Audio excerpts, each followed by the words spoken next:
This is Fam Electric Ghost, and we're going to talk about a couple of things today.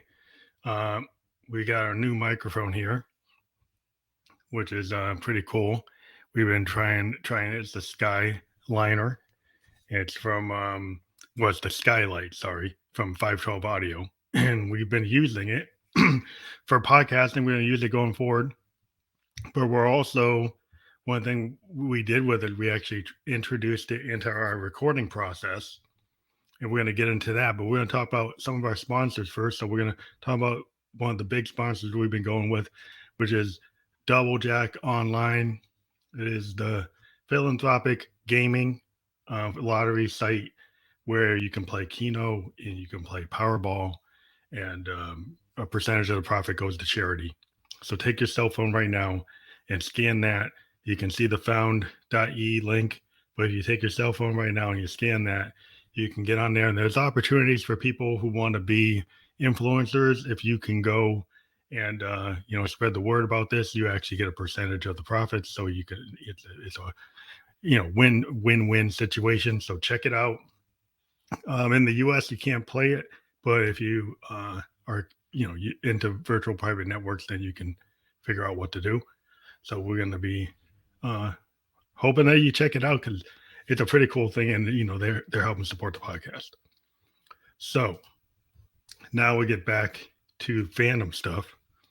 So one of the things that we're doing with this microphone is we actually introduced into our what we call Expansive Sound, which basically is DAWless recording. So right now we're using the Zoom Live Track L8, and we're using the Skylight, which is a studio condenser microphone, into the L8. What we did with it is we have an Akai Force 3.11 with a Ranger mode, and we used a sample to actually record a Roland Juno GI piano line from over there. We had a Moog DFAM percussive beat. We brought that over. We actually mastered it on an L8, and then we sampled it, taking the line out of we played it on the computer, played it through the L8, mastered it on the L8 to increase the quality of the audio, and then sampled it. And it's like a 10-minute, 11-minute piano tune with this Moog on it. And we sampled it into the Akai. Then we brought it into the Akai, and we actually, used a Mellotron and used a Korg electric guitar, and then it assigned a bunch of effects. And then we used like I think we used an ARP Odyssey synth line. And so we changed the nature of the song by doing a couple of things, but doing it our way. We used the ability to record on an R24, the Moog and the Juno. Brought that over into the PC, then mastered it on the L8, and then sampled it into an Akai, and then added tracks on the Akai, and then remastered it back onto the live track. And so we remastered it back onto the live track, and it was a pretty cool result. And we're actually going to get into that. We're going to show another sponsor.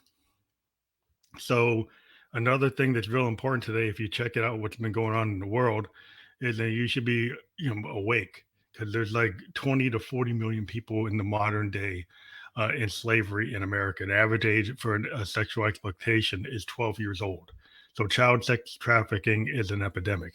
So please help support Treasured Vessels Foundation's efforts to provide a long-term safe place for healing and growth for individuals impacted by the trauma of exploitation and sex trafficking, to provide food, shelter, and education, and trauma care for survivors of sexual exploitation.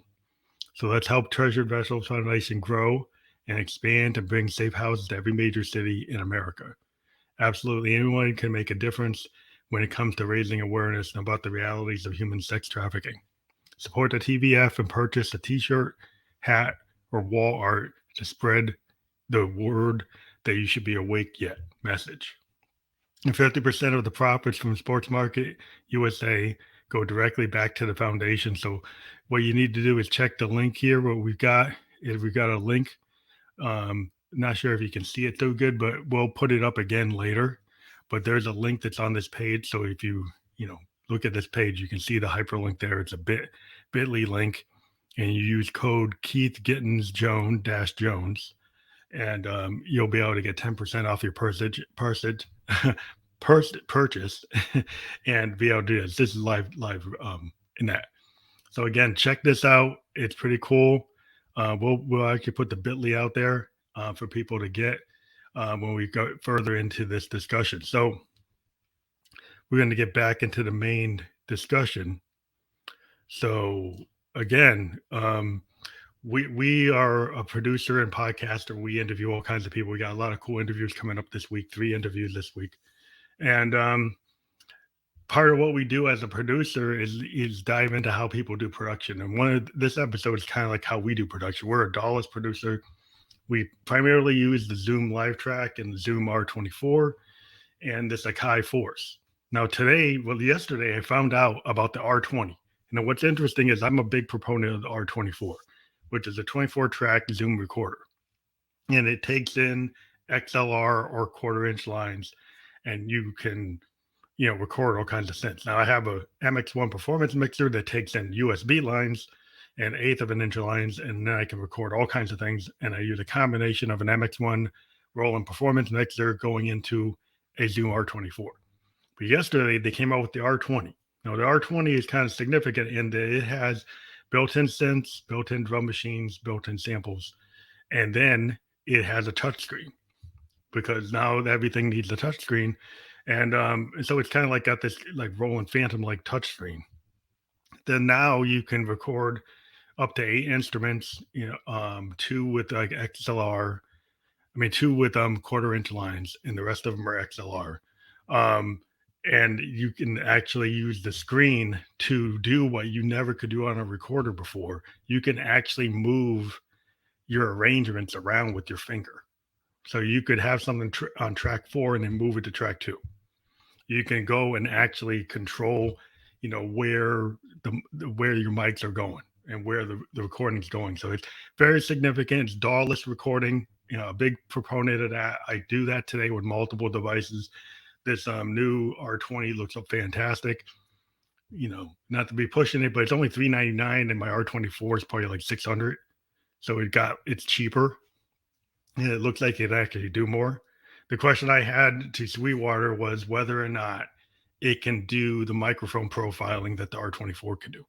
The R24 has like a sampling drum kit in it, and in addition, it's got all these effects, but it has the ability to do microphone modeling, which I use a lot. And you can actually model an SM57, a C414, all kinds of cool, a U57. So it's very useful because you can take a mic like this and then model it like a C414. And I've been doing that for years once I figured out that you had that. So one thing I asked Sweetwater was like, does the R20 still can it do that? The R24 could do that. Can this thing do that? It wasn't really clear, and they're sending me the manual so I can go see if it is.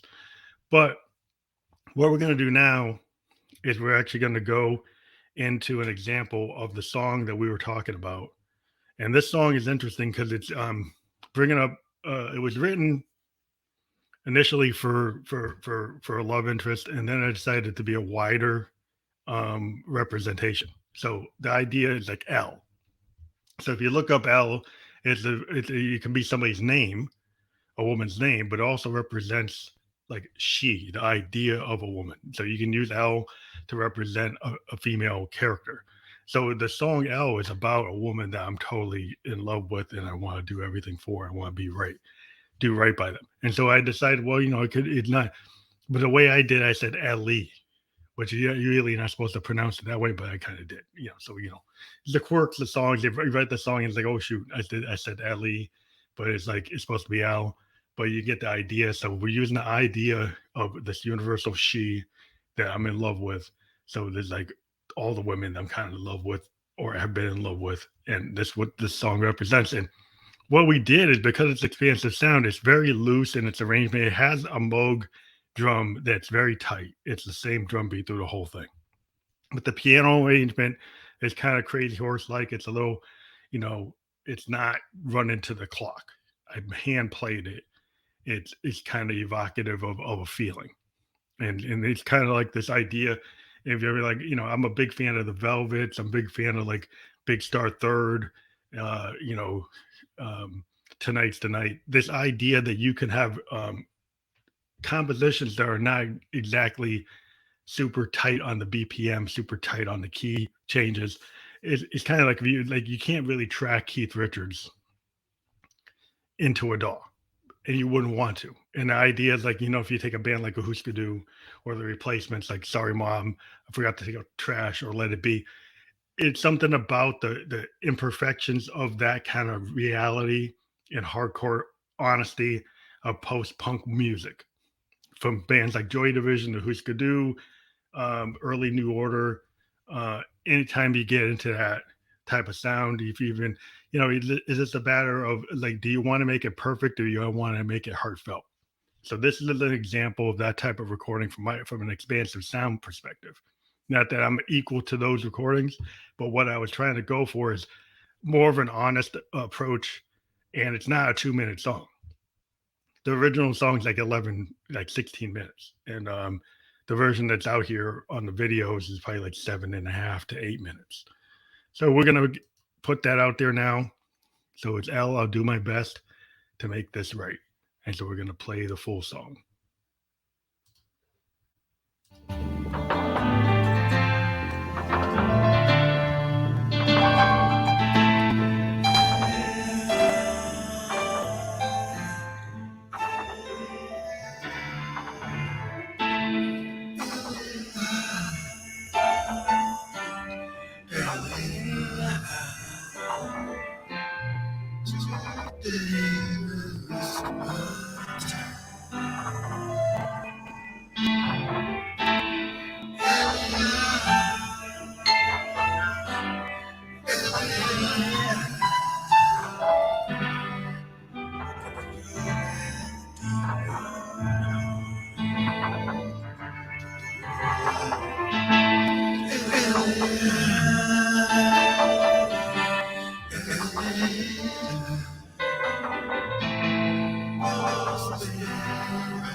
Ascending all the time, it's always alright. Ascending all the time, always alright. Ascending all the time.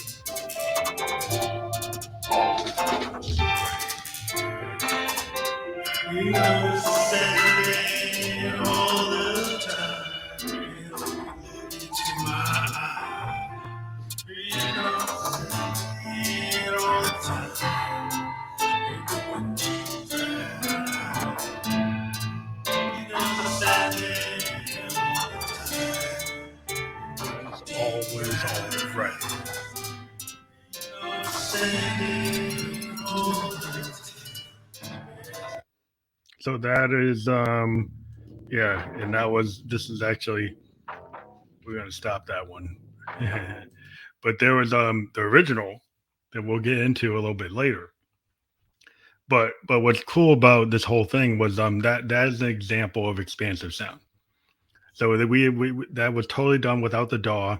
We actually live recorded. We filmed the initial demo and then added, what that was actually me playing the original demo, but the sound was actually from the modified process.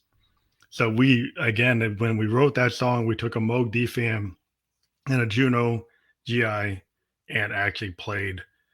We also had a Moog grandmother bass line that we sequenced into grandmother, and we ran all that through a system, well, MX1 performance mixer to get the levels.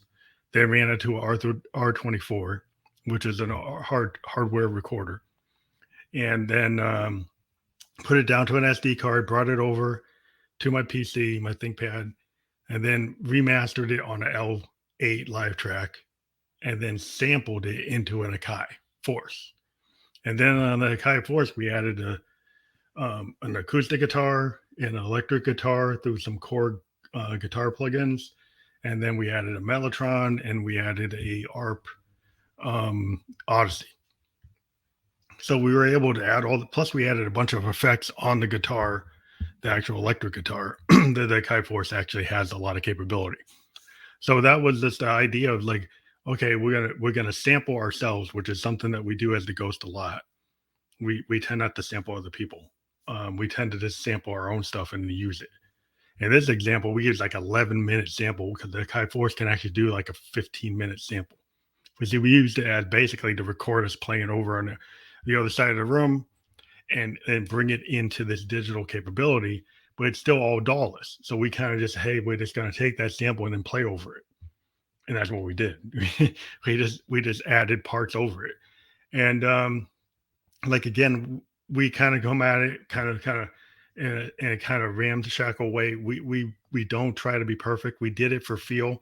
We kind of came at it like Big Star Third or Tonight's the Night or like Velvet Underground, kind of being loose.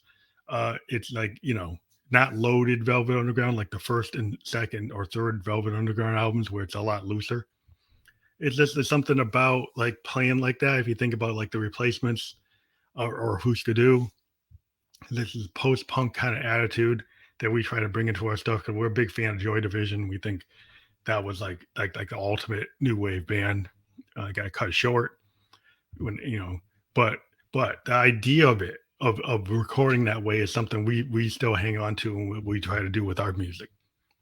Again, as you can see, we got the stop sex trafficking there. You got the link so you can fully see it. We're going to bring up the actual thing again. The actual, not the thing, but it's a PowerPoint. We actually can show PowerPoints now.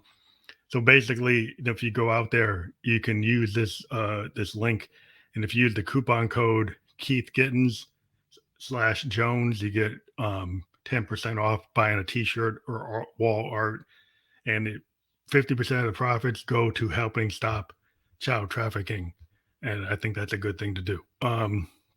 So we're going to get back into the main program. And what we like to do again with our expansive sound is just use tools. And we got an OPZ for teenage engineering. We've got this Akai Force, but we didn't stop using our Juno, and we still use our Mother 32 and our DFAM and our System 1M and all the other stuff in our Arturia Mini Brew 2S and all of our Eurorack stuff, because it's kind of like you use the right tool for the right job.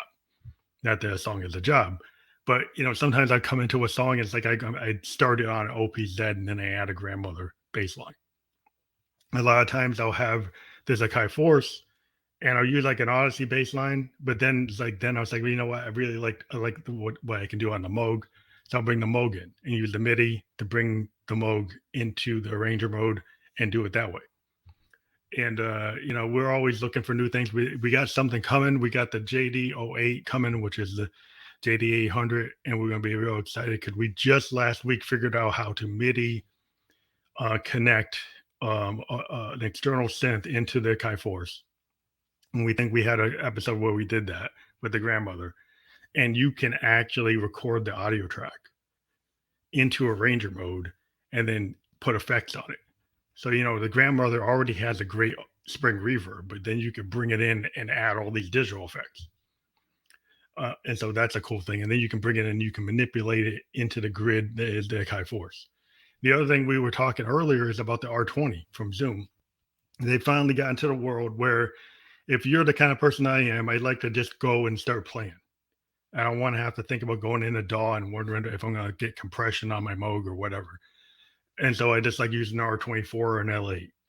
Now with this R20, it's got a touch screen and it's got something I was always wondering is like, could you add DAW like that or even like the Force? The Force, you can go and do stuff, but it doesn't even do what this thing does. The Zoom R20 can actually take a track and with your finger, you can move track 2 to track 4 or track 8 to track 1.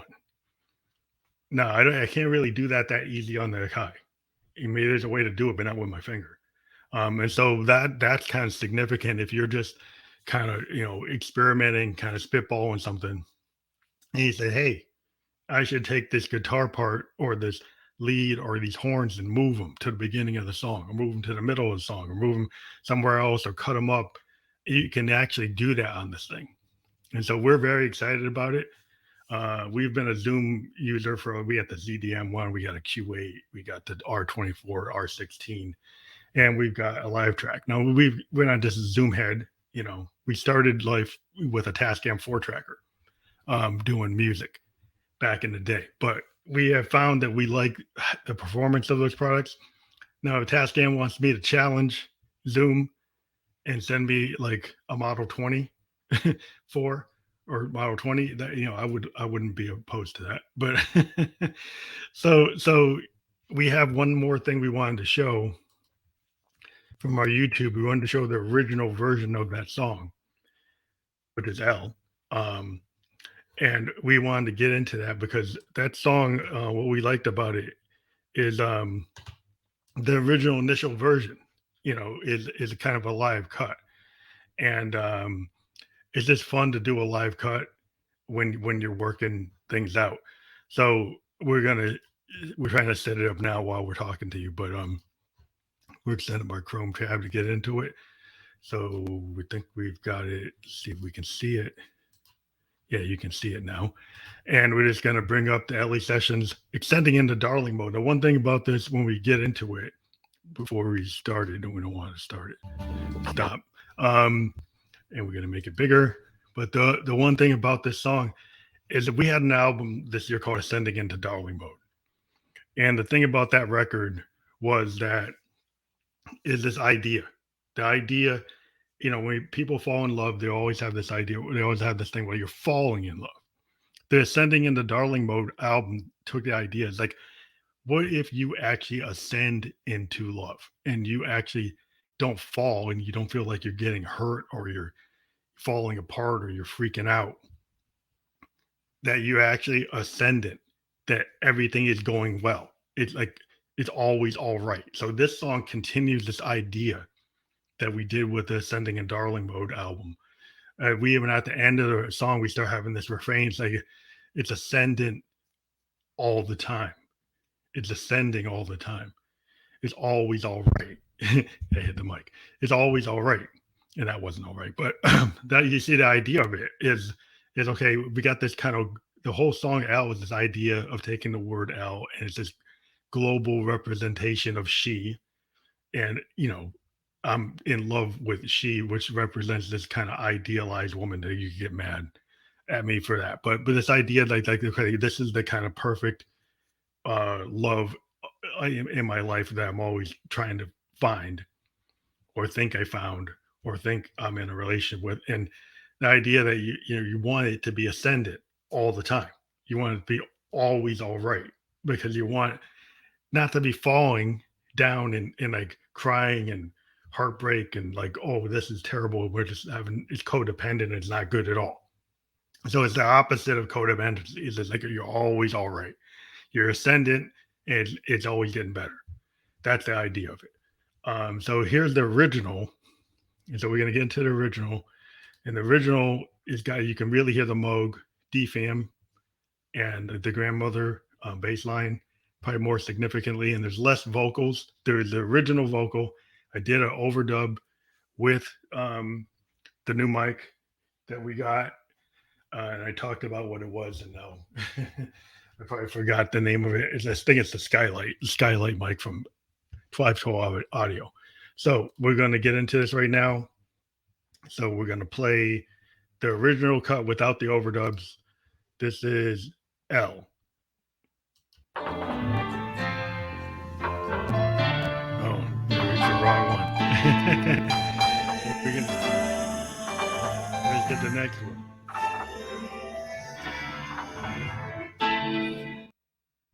This is the right one. This is the one without the overdubs.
So that was the original version. It's still playing it a little bit in the back. And yeah, so I mean that was, you can see the original raw version when I did the overdubs, it kind of fixed some of the, you can hear the errors.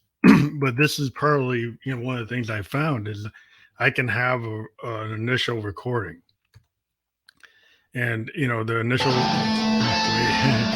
yeah, the initial recording could have like flaws. But if you go through the overdub process and you start layering other things over it, that can kind of get away from the emphasis of the mistakes, including the cell phone that falls off the keyboard. So, and that actually is like in the recording where the cell phone falls off the Juno, and that was there. But you know, we didn't get rid of it. And it's like one of those things that maybe somebody will figure it out, or we'll shorten the song so he doesn't have it. But we liked it because we liked some of the stuff we were doing on the Kai Force in real time with the Juno. And then you gotta understand when I'm playing that. So I have an Akai Force linked up to an MX1 performance mixer, and I've got my Moog grandmother doing a bass line on the sequencer, and I've got a DFAM running a sequence, which is the rhythm track for the whole song. And so there's a lot of cool stuff going on in that way. And then it just all got captured and mixed into the R24 and then brought over to the Akai, as I said. And then once we got to the Akai, the other video actually has, it's a more stylized video with a bunch of effects of the same scene, but tons of effects and all kinds of glitch effects being done on the video. Which you'll notice a lot of times the videos are all from this scene right here, and it's affected in all different types of ways with an iPhone app. I'm not going to give away my secret sauce on which app it is, but so once we did all those overdubs on the Akai Force, adding an electric guitar, adding an ARP Odyssey lead, and then adding a Mellotron, it gave it a different character, and it kind of hid some of the errors in the recording.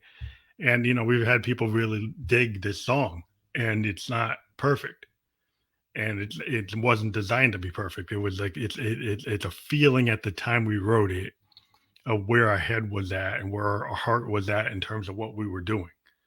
And so that's what we like to capture. I think every artist was a point in time. Now, whether or not you release your points in time, maybe I'm accused of releasing too many points in time, but that's what I do on top of podcasting. So one other thing we do before we leave is if you're an artist, we interview people for free through this platform, and it goes out to Spotify podcast after we do it, but live it goes to Twitch, YouTube, and Facebook. So if you go to Fam Electric Ghost on Facebook or Fam Electric Ghost on Instagram, you can direct message me and we can set up an interview. We have sponsors, that's how we get paid.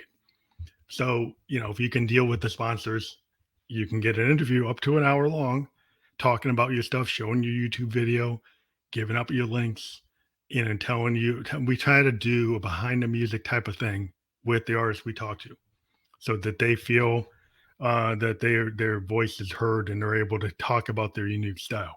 Now, one other thing we got to get out of the way is we work with an iOS app called Newsly.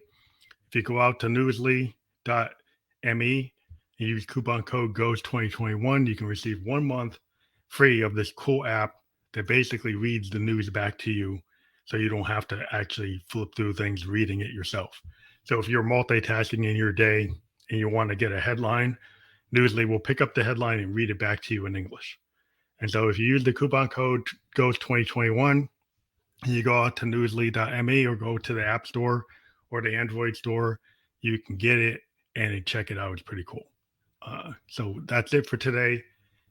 We hope everybody who's into art, you do what you want to do. You don't do what people tell you to do.